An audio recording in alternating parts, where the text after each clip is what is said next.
All right.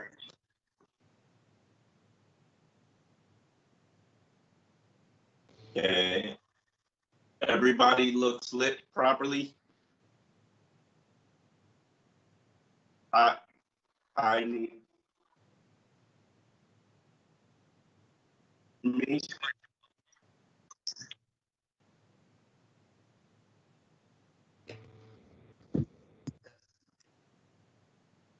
Okay. I'm not getting I'm getting the Sun Sentinel logo now. Is that, why am I getting that?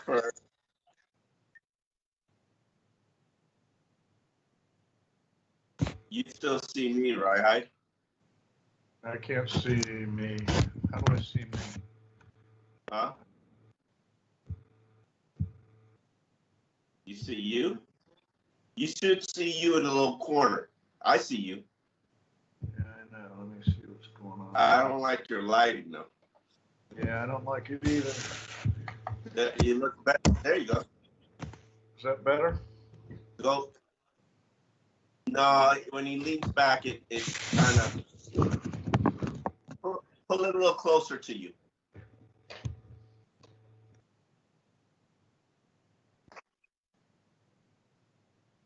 Like this? Yeah, that's a little better. The shadow is there. If he puts it on the opposite side, will the shadow go away?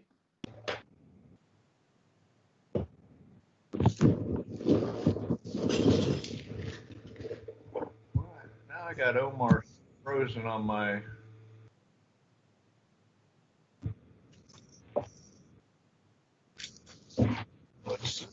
Yeah. Is that any better?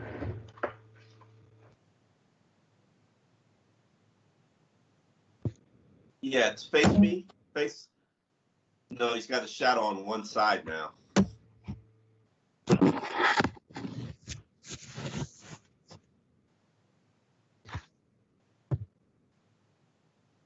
Yeah.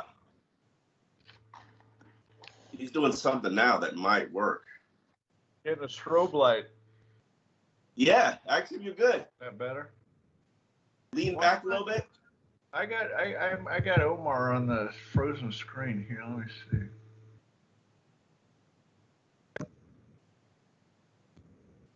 see. Can you hear me? Can you hear me, Hyde? Yeah, I hear you. I just don't like my picture here. Okay, there we go. Now I got you back. Okay, I don't know what I did, but my great technological skills are once again in full bloom. Hey, you pulled it off. You pulled it out. Yeah. We're ready. Let me take a gulp.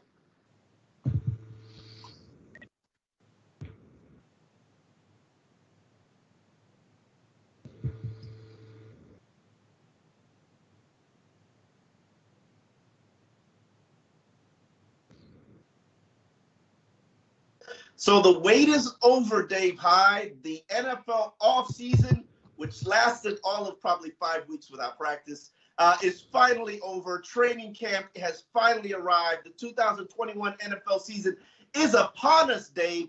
3 exhibition seasons await, 2 joint practices await, and we're finally at the point where we're done with the rebuilding of the Brian Flores Miami Dolphins. Has this organization set a tone for a winning franchise?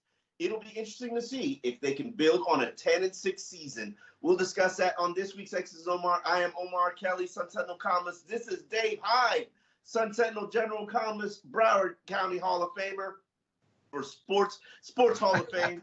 I still have goals, still have aspirations I got to get to. Just a reminder. You'll get there, Omar. You just have to last, 20 more years. That's all.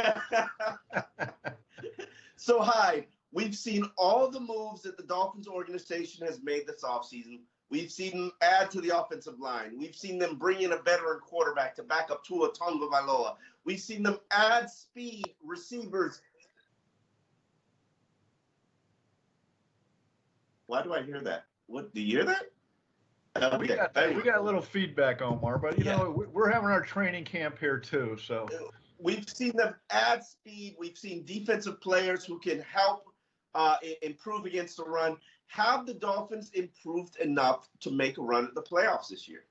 Yeah, I think I like the moves. I like, as you look, how the draft class shaped up, and some of the decisions, they're, let's face it, it all comes down to Tua. It all comes down to Tua, and everybody knows that. Okay, I mean, they've helped him on the offense. Look at the receiving core has a big measure of speed to it now that it didn't have a year ago.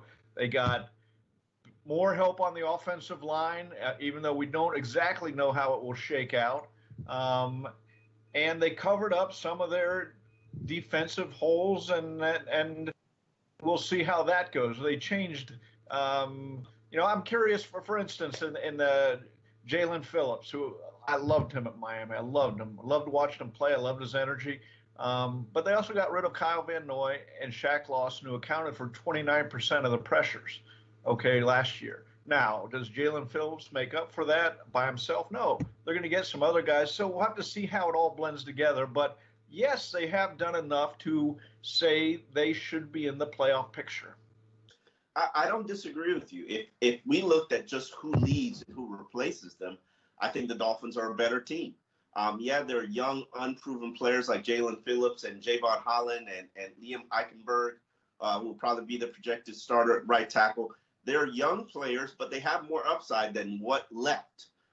They have more potential than what left. Without if we take the Ryan Fitzpatrick out of the equation, I would say that they upgraded just about every position on the team. And then we should also expect the second-year jump that we saw so well from the 2019 draft class. If we get the same in terms of second-year jump from the 2020 draft class, which is filled with offensive linemen and Tua, we'll be sitting pretty good in terms of the team that we cover.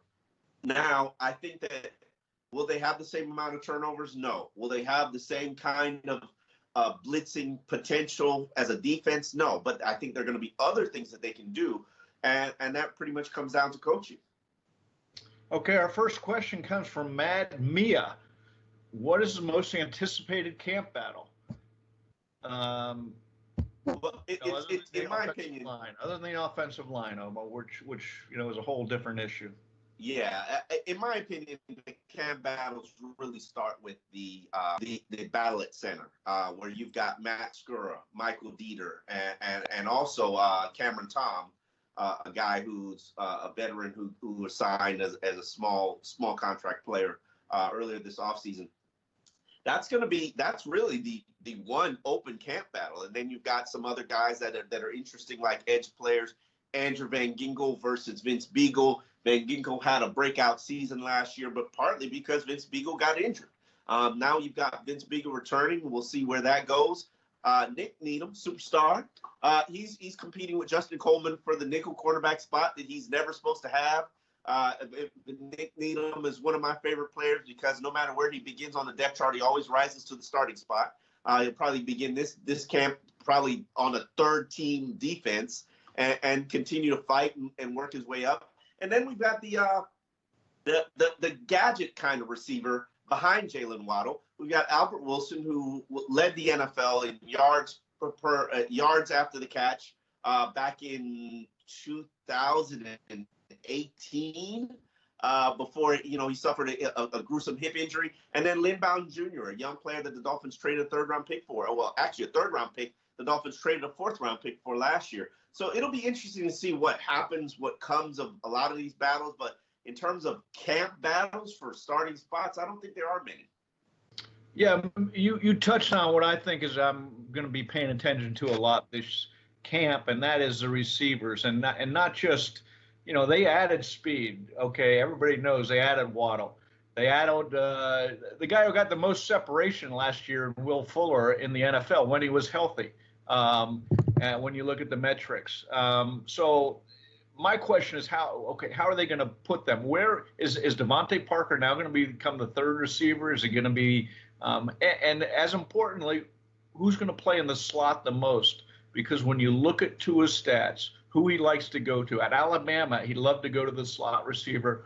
You look at the metrics, and it's a lot more than he did than the other receivers. And you look at what he did last year as the Dolphins, same thing. He loves the slot receiver. Who's going to play in the slot is going to be and I get that they're going to, it's not going to be one person, but primarily who are the two, maybe three, depending on players, who's going to be in the slot the most, because that's a place Tua as you know, the last couple years at Alabama and with the Dolphins has shown he likes that receiver. Yeah, they're going to tell you that a lot of guys are going to travel and a lot of guys are going to move and a lot of guys are playing a lot of different positions. But Jalen Waddle is a slot receiver. Yeah, I would assume, but I want to see what happens there. It's going to be very interesting from this standpoint. One thing that I will say that's probably my favorite thing about Brian Flores, one of my favorite things about Brian Flores, is that they give rookies a small dose. They put just enough on their plate for them to handle it. And when they eat everything on their plate, then they'll put more. It's just like feeding an infant, which obviously, I can relate to. You don't put too much on there because it leads to, expectation. You walk away and the plate's still full because the baby only took 3 bites. This is going to fit this rookie class from this standpoint. Outside of Liam Eichenberg, who I think is going to be a 1,200 snap starting right tackle if he plays well, Jalen Phillips, Javon Holland, Jalen Waddle. Those are 4 rookies who are going to play a heavy portion of snaps and significant roles. We're not talking about small-time roles. So the question is, how much are the Dolphins going to put on their plate? And I'm curious to find that out. Corey has our next question. Who do you see as this year's camp standouts, Dave? Yeah, and you just mentioned it. When it has to be a newcomer, right? Because it's a surprise as a camp standout. To me, it would be, and I'm going to go with Javon Holland. Now, it's difficult for a safety to do it, but when you look at where the Dolphins had trouble last year, it was covering the slot receiver.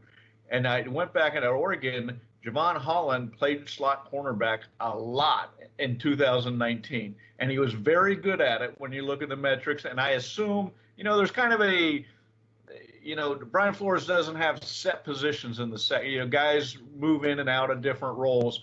And I would assume Javon Holland is going to be moving in there. And this is a guy, Brian Flores, seemed to handpick. I mean, you listened to him after the draft, and his eyes lit up that he was there for him. And you can tell by the way he talked about him, he loved that pick. And so I'm curious to see how they're going to use him in the defense beyond just the safety role that he was drafted as, because you can tell Brian Flores has big plans for him.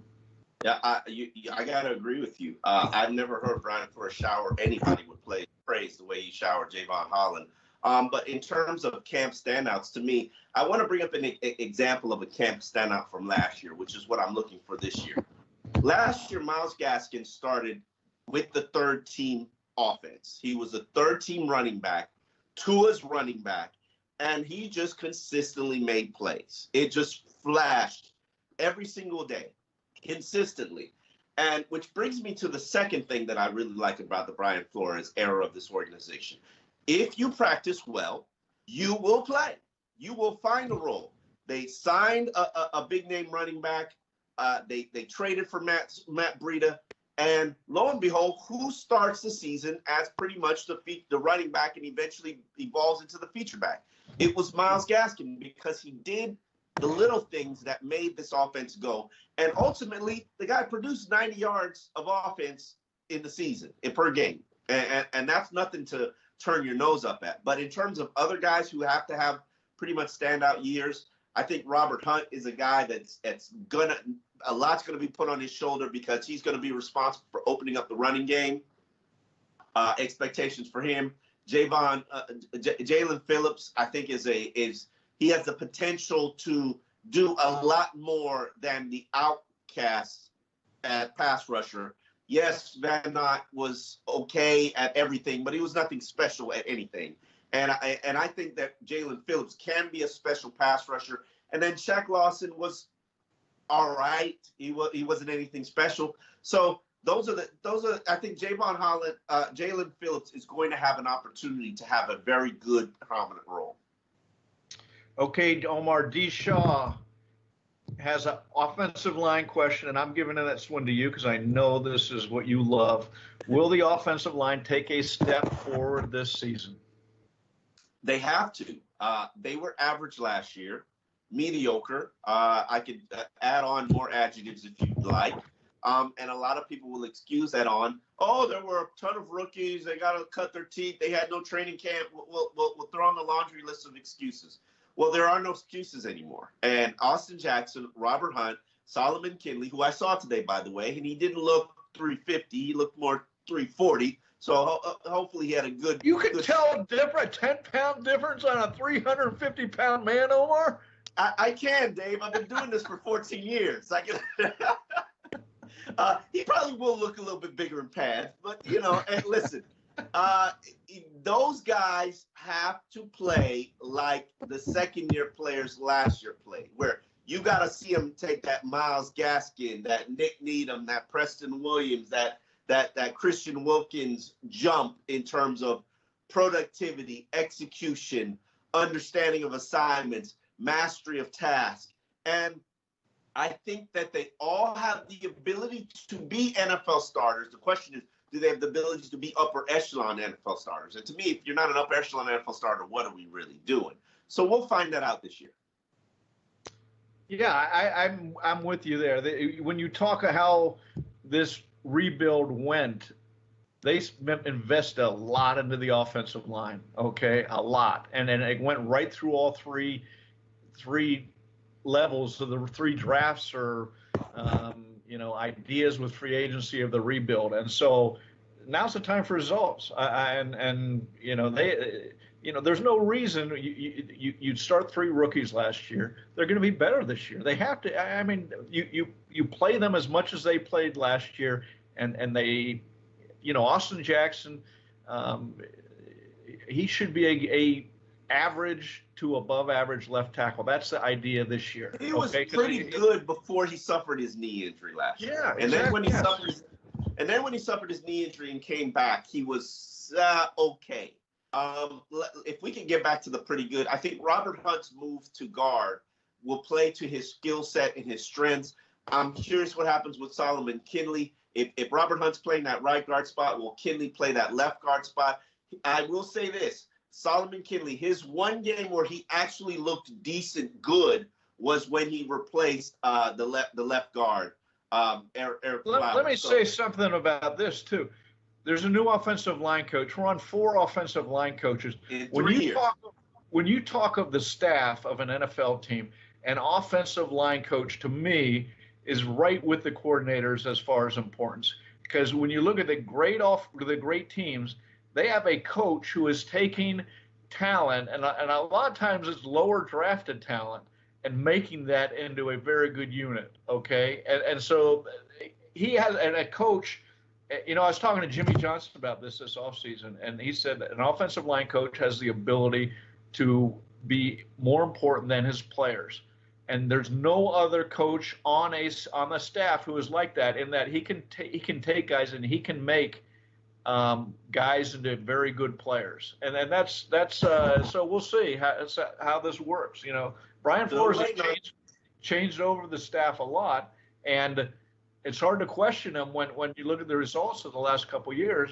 But at some point, you've got to get into some, I would assume, some consistency and constancy of the staff.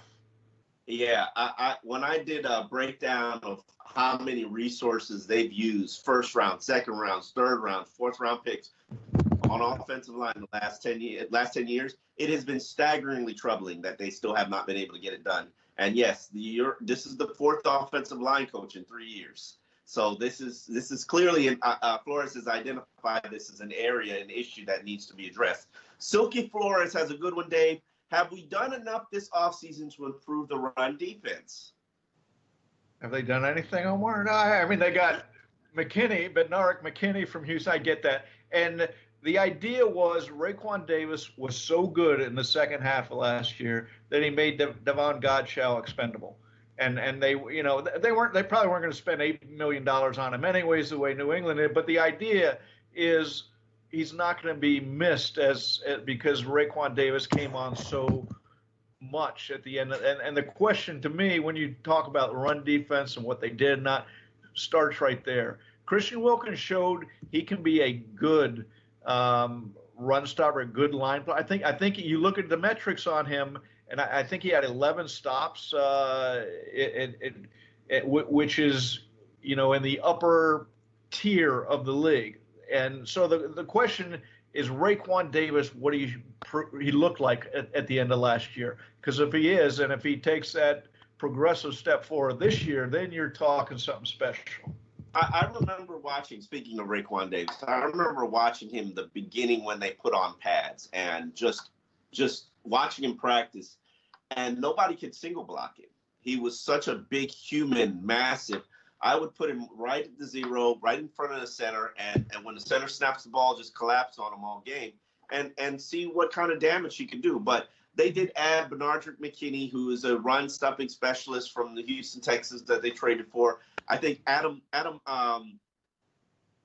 Butler, who they signed from the New England Patriots, who's superior stats statistically than Davin Godchild, but he's added here. He'll probably be the three technique opposite. You're second guessing Bill Belichick now, Omar. You're second guessing Bill Belichick. I am. I listen.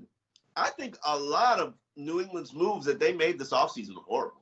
I'm not scared to say that. I do not believe in Bill Belichick, the executive. I believe in Bill Belichick, the coach. I think the executive should have been fired a long time ago. If you look at draft history, look at free agent history, and I'm not talking about guys who sign taking cheap deals because they want to attach themselves to a championship contender, or trades for damaged goods. I don't think Belichick, the executive, is any good. I think he would have been fired if he was a Dolphins executive long time ago. He wouldn't have lasted 4 years here. He's got a lot of rings, Omar. I mean, he's got a lot of rings. He'll just throw his rings on the table and say whatever you want. Yeah, they're all Brady's rings, by the way. So, but yeah, in terms of Benardrick McKinney, I think getting to Jalen Phillips, Vince Beagle even is going to help them from a run standpoint. And then Adam Butler, all of those guys are really going to help them, I think, tighten the screws on the run defense. And then you've also got Landon Roberts coming back. Plenty of this team's progress hinges on the growth and development of Tua Tagovailoa. Hopefully we've said it right now that this is like the third year of us talking about him. Tagovailoa.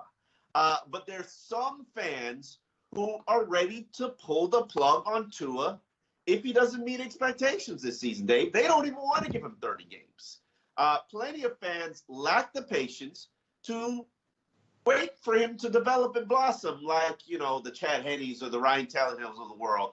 They feel like with the Aaron Rodgers and Deshaun Watsons, two elite quarterbacks sitting out there ready to be plucked, Dave, especially from a team that has the resources like the Miami Dolphins, that this team can be an instant contender. Right or wrong, Tua has to be evaluated this season, and ultimately it could impact his future or the organization's future. Let me ask you this question, Dave. With Aaron Rodgers possibly set to report, I personally think he's going to retire. I don't see any reason. Aaron Rodgers has made $241 million throughout his career. Do you really think he needs to play this season? If he doesn't want to. He doesn't need to. The question is, like football players play. Quarterbacks play. Does he want to does he enjoy it still? He's not. He stopped playing for money, purely money, a long time ago.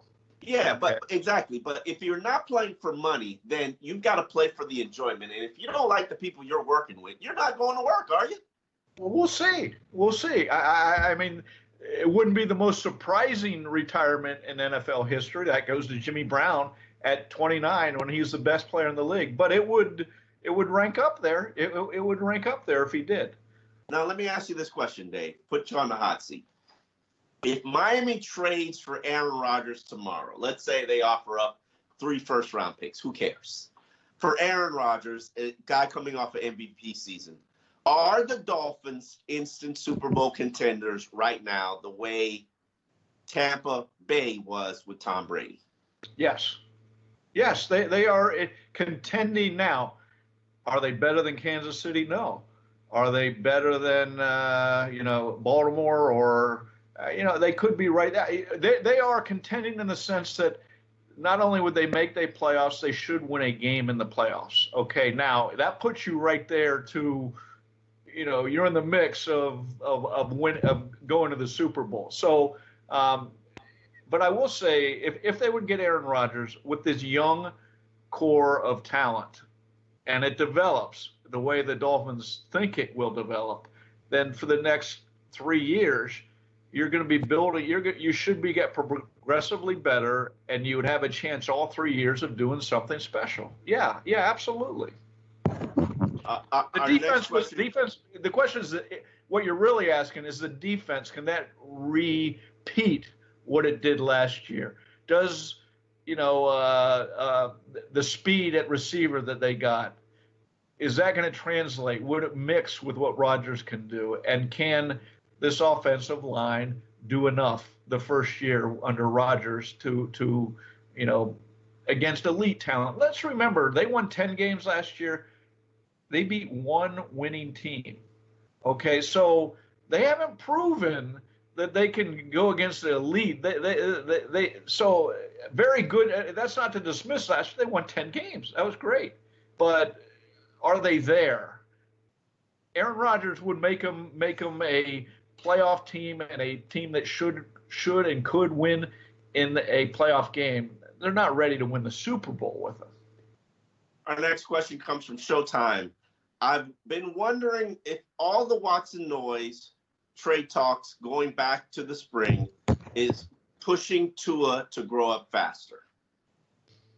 If you're asking, is it showing him what the professional life of a franchise quarterback is, and is that's making him mature faster and grow up faster? I wouldn't dispute that. Now, on the field, look, he's motivated. Okay, he came in motivated. He's a very mature. You listen to him talk.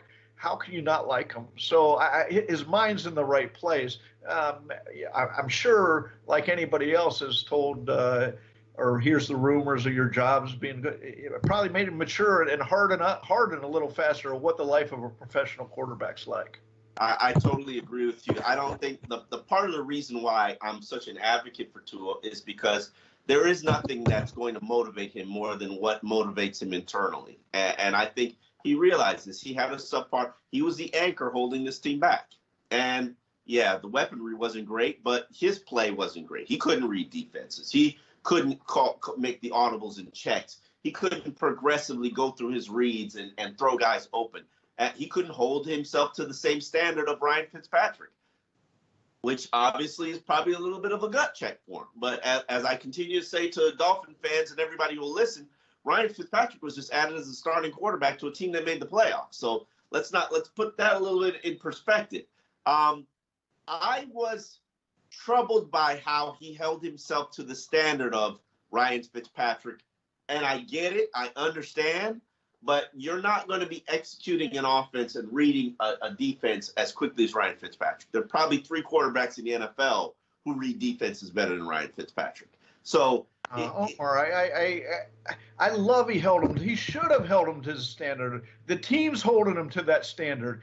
If they look at him, if this guy can't beat out a 38-year-old guy who's never taken the team to the playoffs, and forget reading defense, if his talent alone can't, then yes, that he saw that, and as you said, he felt he was holding. Why not say, yeah, this is something I need to improve on? I love that he did that, and it was the truth. I mean, it felt authentic when he said it.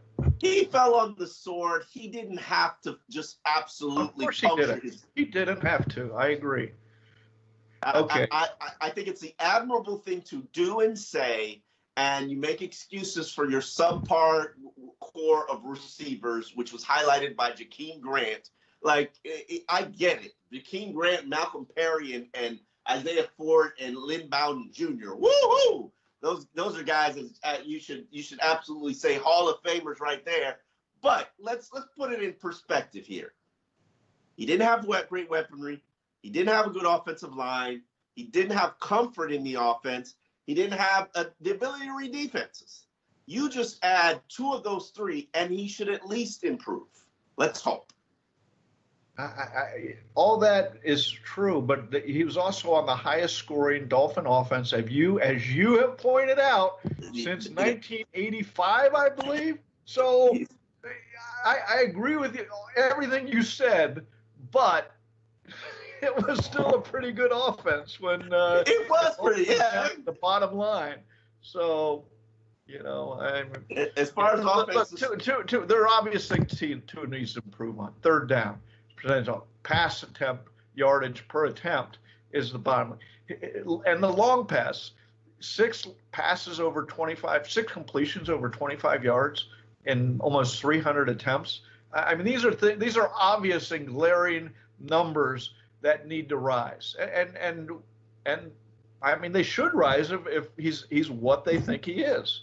So, and speaking of Omar, Tyler wants to know, or excuse me, did we do the Deshaun Watson trade or not? Question or not? Our next question comes from Showtime. Did we do that one, Omar? Yes, we did. Okay, all this trade talk, it's confusing me a little bit again. Tyler wants to know, Tua resembled a kid on his first day of high school last year, quiet and timid. This offseason, he already appears to have been more vocal and seemingly more confident. Are you seeing that on the field as well? Yes, because they got rid of the leader of the team, and Tua had to step into his role, which he wasn't the leader of the team, and then he was handed the team while the leader was there. Very uncomfortable. So I remember the press conferences when they made the switch, and Fitz is crying, and Tua was all humble and apologetic for being named the starter. It was weird. It was awkward. The whole season was weird and awkward. But, the benching for Tua and then Fitz saying Tua's going to be good. He just got to, learn how to throw guys open. And it was a very uncomfortable situation, which is why Fitz isn't back. But I think that Tua has natural leadership skills. Tua has natural charisma. Tua has natural rally around me skills. That's who he is, which is part of the appeal to Tua. You will like him. You meet him, you will like him. Players will like him. They'll play hard for him. They just gave him the opportunity to blossom here. I agree with all that. The leadership, the personality, the charisma, you see that in any interview. I'm not sure I agree with the question that he was like a kid at the first high school. No, I thought he fit in when he interviewed. You saw who he was. But he was a little bit timid. I agree. He was a little bit timid. You know what players want, though? Definitely, they want someone who can help them win. And that's what he needs to prove this year that he can do, that he can carry an offense. Okay. I mean, that's really what it's about. And when I say this year's all about Tua, no big surprise there, but that's ultimately what it comes down to. Everybody likes him as a person. You can't listen to him, ask him questions, hear his answers, and not like him. Okay. Can he carry an offense? Definitely. Armando has a good one. What are your thoughts on how the co-offensive coordinator is going to work out, Dave? I can just see it. I mean, we've seen it in practice. We've seen it talked in little bits and pieces. They're keeping it pretty close to the vest until you get a view of reality of a Sunday where things are not working and they're struggling and they're looking for answers. You're not going to really know how it works. It is unique.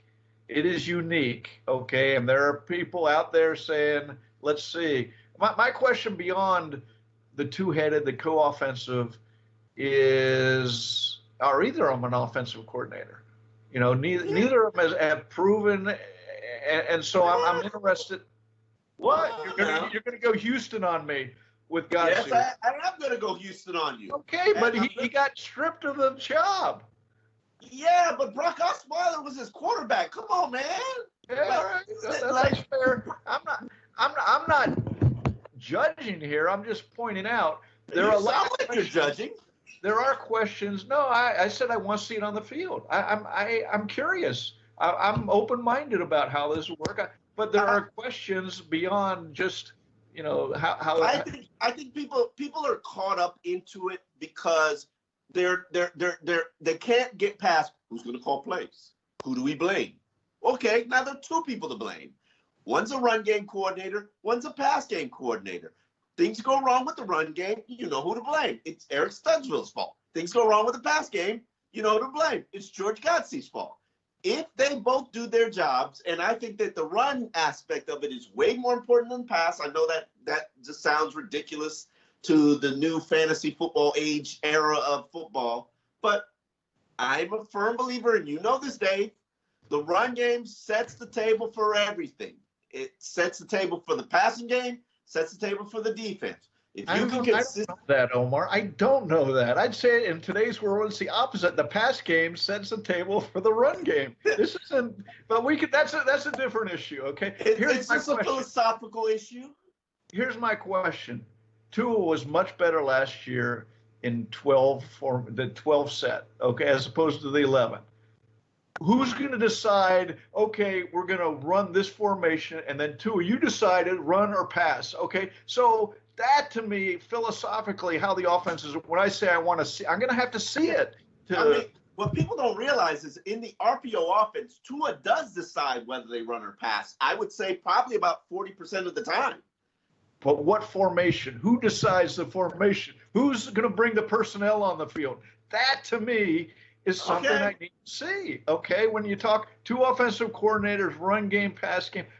But that's something that you have. That's something that you handle on Tuesday and Wednesday and Thursday during the week. You don't have to sit there and it's not like you're deciding. I get it. When it's all calm and everything is calm and you script out your practice sheets. Here's what we're gonna get me on a Sunday. The clock's ticking down. We're down by 6.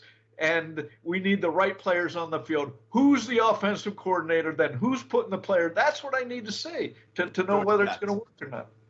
I think it's Godsey. And I like George Godsey. I think he's a very competent. He's handled everything that has been thrown at him. And yes, he struggled in Houston. But I love people who failed somewhere. And the reason I say I love people who failed somewhere is because they've learned from their mistakes. They've learned from the tragic experiences. And when we say failure, all 3 of his teams that he was the offensive coordinator for made it to the playoffs. So, now they were horrible offenses, but they made it to the playoffs. Yeah, I'm with you, Omar. I'm not judging anybody. Let's get them out there and see what they do, okay? That's what we're going to do with this. But it is bizarre, or not bizarre, unique, a co-offensive coordinator. That is. It's not the first time. Yeah. In fact, Gase had a run game, pass game coordinator, but we all knew who the offensive coordinator was. Yeah. Okay. This franchise continues to undergo change, and the latest is the new state-of-the-art practice facility, which began a new era for the franchise. Steve Ross again showed that he does things first class, building the Dolphins a temple of a facility for $135 million. How might this change things for the franchise, Omar? It's just another example of the organization will do things first class. Now, and Steve Ross will spare no expense, and that's what he does. And in fact, this is in his wheelhouse. He is a professional builder. He's going to build crap. Now, the question in my mind is, what's he going to build next? Because he can't stop building things. How about a roster? How about a Super Bowl roster, Omar? Yeah, he's been trying to do that for 11 years now, and I think he's learned a lot of mistakes from that. To me, it comes down to what's held this franchise back in the last decade. It's been hiring of the people running the organization. And he's made a lot of those mistakes. He's stuck with people too long. He's overcommitted. And, and right now, he's got to feel comfortable with where he's seen the organization go from 5-11 in a season where they weren't really trying to win games. Stop lying and tell yourself that they were. And then 10-6. Now the question is, how do they build on that? And are they continuing to build in the right direction? And from everything that they've done, you know that, Steve Ross has spared no expense. So even if they said, oh, let's go get Aaron Rodgers tomorrow, it's going to cost us $30 million. You think Steve Ross is going to be, balking at that? Look, as I said about the Dolphins for a while, as I've said about the Dolphins, they're first class everywhere. but on the football field. Okay, I've said that for 2 decades. Okay, and under Wayne Huizinga, they were first class. Under Steve Ross, they're first class as far. You need something, he'll write the check. But hiring people, that wasn't Wayne or Steve Ross's forte. And maybe they've turned the corner now. I mean, you look at what Flores, it all comes down to, did they get the right guys? We're going to get a great, much better pitcher this year. You got to like what Flores has done in the first 2 years. And we'll see how the players develop that they sacrificed so much for right now. We'll see. The roster's there. The roster is there for success or for failure is there. And we'll see what happens now. Okay, Juan wants to know, what's the biggest storyline outside of Tua headed into camp? To me, it's about whether this defense can pick up where they left off. Xavien Howard. I mean, Xavier is part of the storyline, but let's be real about it. Xavier's not going to subject himself to a $50,000 per day fine. He's already complaining about the money he's making, the $12 million he's making. He's not shaving off $50,000 per day on that. The holdout is over in the NFL. No sane person is going to hold out. But the hold up, is it a hold up or a hold in? Should it be called? It's not a holdout. It's a hold in or a hold up, one or the other. You know, it's a hold up my hamstring. It hurts. I'm not practicing. Yes. It's my groin hurts. Like I don't feel like running today. Listen. I think the big storyline is whether or not, and just hear me out, whether or not this defense can pick up where they left off last year as the number 6 defense. They were really top 2 till they laid that stinker against Buffalo. But you don't do it without Xavien Howard. Xavier's kind of the only reason you were a top 5 defense last year. 11 turnovers. Like, you led the league in turnovers.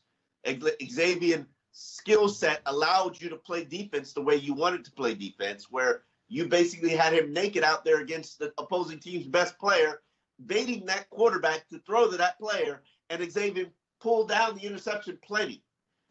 And you were allowed to do exotic blitzes because of the quarterbacks that you have.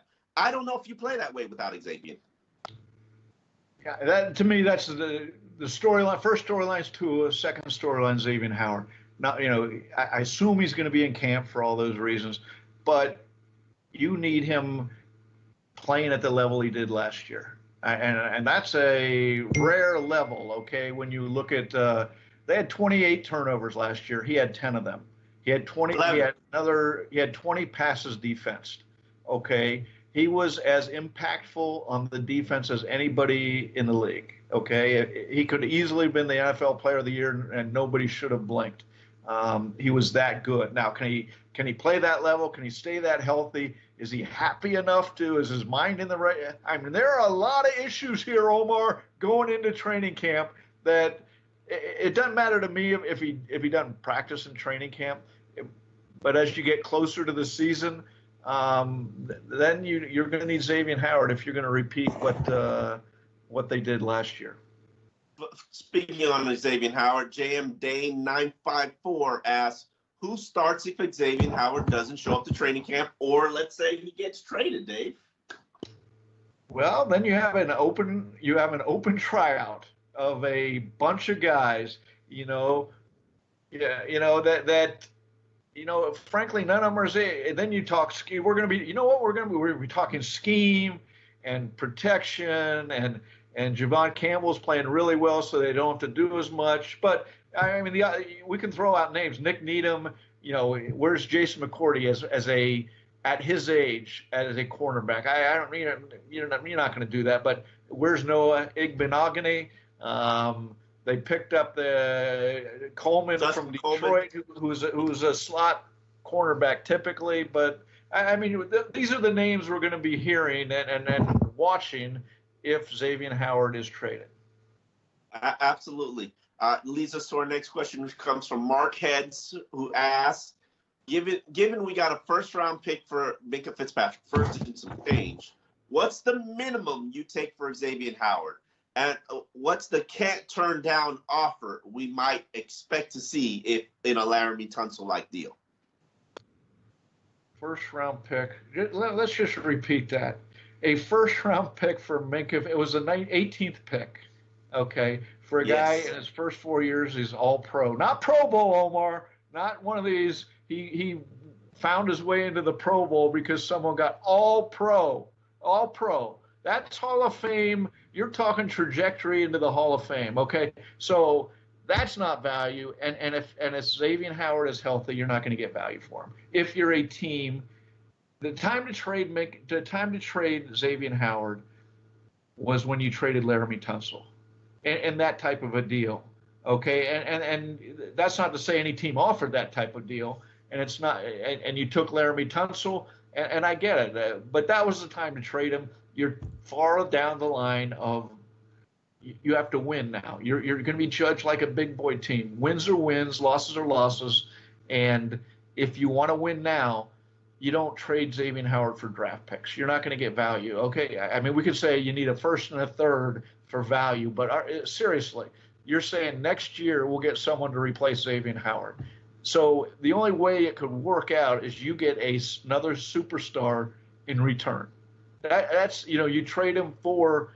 And the time for that has passed, but a Deshaun Watson 4 months ago before all these other issues came out, okay? So I just don't see you getting value in return if we're talking this year.